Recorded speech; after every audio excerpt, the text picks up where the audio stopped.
Canal Historias de la Biblia presenta: ¿se ha encontrado el terrible animal bíblico? Una de las criaturas más misteriosas de la Biblia, que es muy difícil de comprender si realmente existió o qué era, es el Leviatán. Tenemos 5 referencias explícitas en la Biblia que mencionan el nombre Leviatán: en el libro de Job, 2 en los Salmos y 1 en Isaías.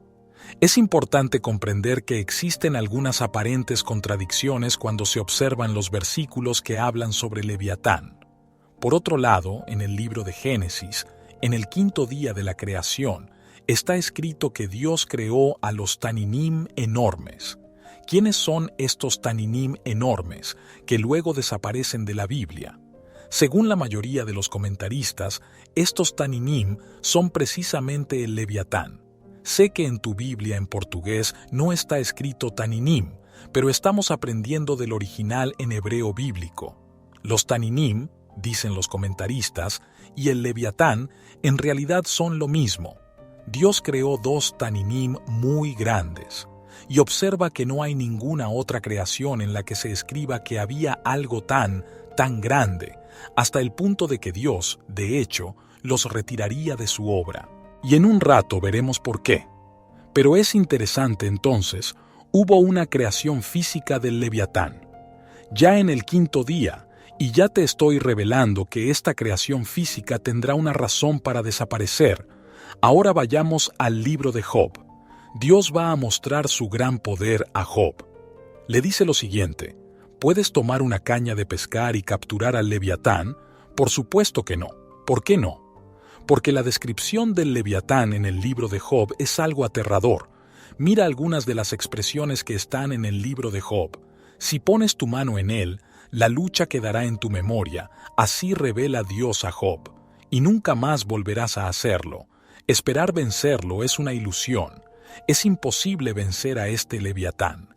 Pero ¿por qué Job querría luchar contra el Leviatán si es simplemente un animal marino? Porque, como mencionamos, fue creado en el 5º día, y en el 5º día tenemos aves y tenemos todos los animales acuáticos, así como aquellos que viven cerca o próximos al agua, como los reptiles.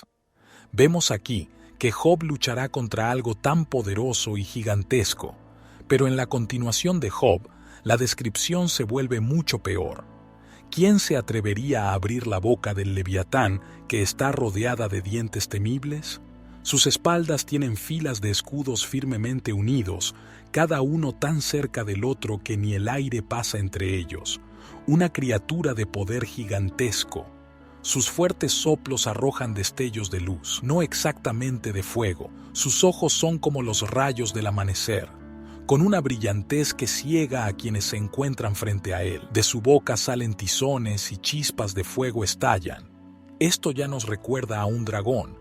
De sus narices sale humo, como de una olla hirviendo sobre una fogata. En otras palabras, estamos viendo aquí una creación que es aterradora, y viene Dios y muestra esto a Job.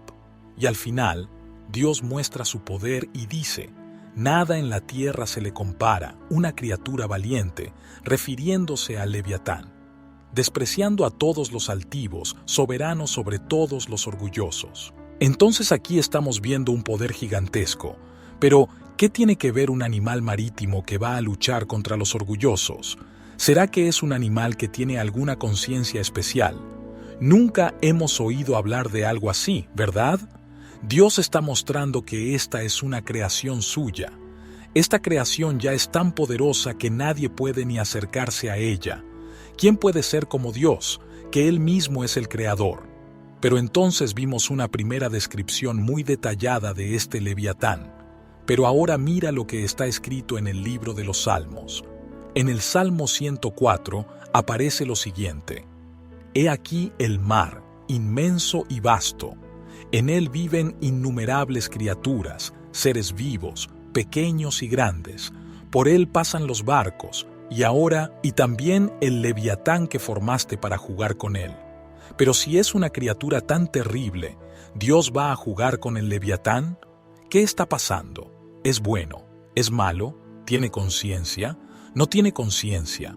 ¿Dónde está el Leviatán? Sabes que los arqueólogos nunca encontraron el Leviatán, y nada parecido al Leviatán. Ya en el libro de Isaías vemos lo siguiente: en aquel día el Señor, o sea, Dios con su espada severa, larga y fuerte, castigará al Leviatán, la serpiente veloz, el Leviatán, la serpiente tortuosa, y matará en el mar a la serpiente acuática. Entonces aquí vemos por un lado que el Leviatán tiene una descripción de serpiente, y es acuático, y Dios va a vengarse de él. ¿Por qué Dios necesita vengarse del Leviatán? Entonces tenemos muchas preguntas y pocas respuestas. Vamos a ordenar para que finalmente entiendas qué es el Leviatán. Por un lado, tenemos que entender algo. Dios, cuando crea el universo, tiene creaciones espirituales, por ejemplo, crea ángeles como todos sabemos, y aparece en la Biblia muchas veces sobre el ángel Miguel, el ángel Gabriel. Por otro lado, también crea representaciones físicas de seres espirituales. El Leviatán entrará exactamente en esta categoría. Te lo voy a explicar. Vamos a entender entonces qué es realmente el Leviatán. Dios crea cosas espirituales y cosas físicas, pero muchas veces algo físico tiene una representación espiritual y viceversa. El Leviatán entrará exactamente en esta categoría. Permíteme darte un ejemplo. Por ejemplo, la creación del agua. Vemos al principio de Génesis que Dios crea el agua, crea el firmamento, habla de aguas inferiores y aguas superiores. ¿Qué son aguas superiores? Hay una comprensión un poco superficial, que estamos hablando del agua de lluvia, pero cuando lees, por ejemplo, en el libro de Proverbios, sabemos que el agua tiene una representación sobre la sabiduría. A veces, el rey Salomón dice que toda persona que tiene sed busque agua, pero esto es obvio. Claro que el rey Salomón está diciendo, toda persona que tiene sed de conocimiento busque el agua de la Biblia. Allí está el conocimiento verdadero, un conocimiento que no tiene igual. Entonces el agua tiene una representación física, pero también tiene una representación espiritual. El ser humano tiene cuerpo y tiene alma, como está escrito en el libro de Eclesiastés explícitamente. Entonces tenemos algo físico y tenemos algo espiritual. El Leviatán entrará exactamente en esta categoría. Tiene algo físico, fue creado en el quinto día, pero fue retirado de la creación. Pronto entenderemos por qué. ¿Cuál es la representación espiritual del Leviatán? Porque, por un lado, se le ve como un monstruo terrible y gigante que un ser humano solo no podrá dominarlo, cazarlo, vencerlo. Por otro lado, es un objeto con el que Dios juega, es una mascota de Dios. La verdad es que el Leviatán en la Biblia es la representación del mal. Este mal tiene varias características. No es de extrañar que el libro de Job, por ejemplo, mencione las narices del Leviatán. ¿Por qué tengo que saber exactamente cómo son las narices? ¿Va a salir fuego y humo? La idea, por ejemplo, sabemos que las narices, cuando sale el humo, es una representación de ira. Los malvados son dominados por su odio, por su ira. Correcto. El Leviatán es una figura simbólica en la Biblia que representa el mal en varias formas y maneras, y sus descripciones detalladas en el libro de Job representan los diferentes aspectos del mal: los dientes feroces, la fumata de sus narices, la resistencia de sus escamas. Todo esto representa las diferentes formas en que el mal se manifiesta en el mundo y en nosotros. La creación del Leviatán en el quinto día y su posterior desaparición del mundo físico se puede interpretar como la idea de que el mal es una parte necesaria de la creación, permitiendo la existencia del libre albedrío.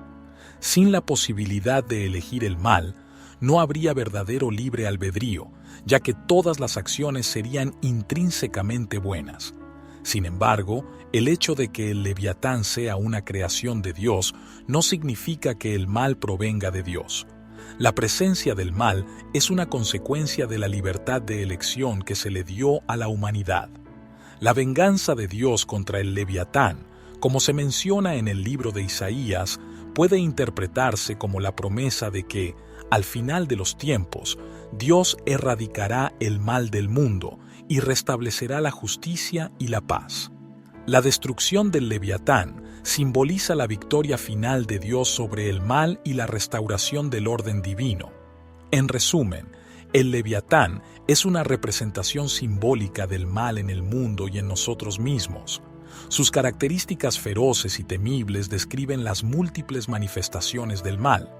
A pesar de ser una creación de Dios, el Leviatán representa un desafío que la humanidad debe enfrentar y superar. La promesa de la victoria de Dios sobre el Leviatán es una esperanza de que, en última instancia, el bien prevalecerá sobre el mal. En la venida del Mesías, el mundo se convertirá en un mundo de bondad, y es por eso que el Leviatán en su representación cesará de existir en esta forma espiritual. Así que Dios está jugando con el Leviatán en las aguas del mar. La idea es que Dios tiene control sobre el Leviatán. El Leviatán es una de las obras que Dios hizo, y utiliza esta obra para realizar sus deseos en el mundo. Así que aquí, jugar, por supuesto, Dios no juega, Dios no es un niño, no tiene necesidad de juegos. Aquí es como Dios está controlando el mundo. Así que es una expresión, una vez más, muy metafórica, como si fuera un juego. Es como si fuera un juego, y para Dios, el Leviatán que parece tan poderoso a los ojos humanos, a los ojos de Dios no es más que un muñeco, no es más que un juguete, no tiene ninguna fuerza si esa fuerza no viene de Dios. Ahora mira qué interesante. Hablamos de que hay una representación física del Leviatán. ¿Por qué? Porque el Zohar dice lo siguiente: Dios retiró al Leviatán, un animal de proporciones que ni siquiera podemos imaginar, y preparará de este Leviatán una comida para los justos que recibirán la recompensa eterna. ¿Qué significa esto? Significa que las personas justas, las personas que tienen fe en Dios, que siguen los preceptos bíblicos, incluso cuando ven el mal en el mundo, incluso cuando hay otros intentando influenciarlos con ideas paganas, con ideas de idolatría o diciéndoles que no vale la pena seguir los preceptos. Son personas que pueden luchar con la ayuda de Dios contra este mal. Entonces, de forma figurada, van a comer la carne del Leviatán, que fue creado para representar el mal. Estas personas son las que en realidad han conseguido dominar al Leviatán. Así que, esa es su recompensa, porque al final de cuentas, el Leviatán es lo que les hizo acercarse a Dios, esta lucha que llevaron a cabo, una vez más, con la ayuda de Dios, porque sin la ayuda de Dios, entraríamos en la descripción de Job, que dice que no se puede vencer al Leviatán. Así que estas personas merecen estar cerca de Dios. Entonces la comida es el Leviatán. Merecemos esta recompensa porque fuimos fieles a Dios en todo momento. Así que en realidad, esa es la verdadera explicación en la Biblia sobre este animal tan misterioso que es el Leviatán. Espero que este mergullo en las profundidades del significado del Leviatán y su relación simbólica con la lucha contra el mal y la recompensa de los justos haya sido tan intrigante y esclarecedor para ustedes como lo fue para mí. El Leviatán, como imagen poderosa, nos enseña sobre la lucha constante y la victoria de aquellos que, con la guía de Dios, enfrentan adversidades y perseveran en su fe y compromiso. Si disfrutaron de esta exploración espiritual y desean seguir explorando temas fascinantes desde una perspectiva única, les invito a seguir y darle me gusta a nuestro canal.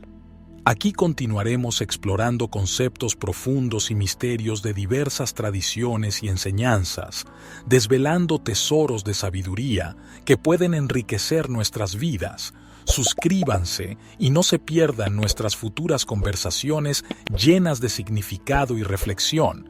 Gracias por su apoyo.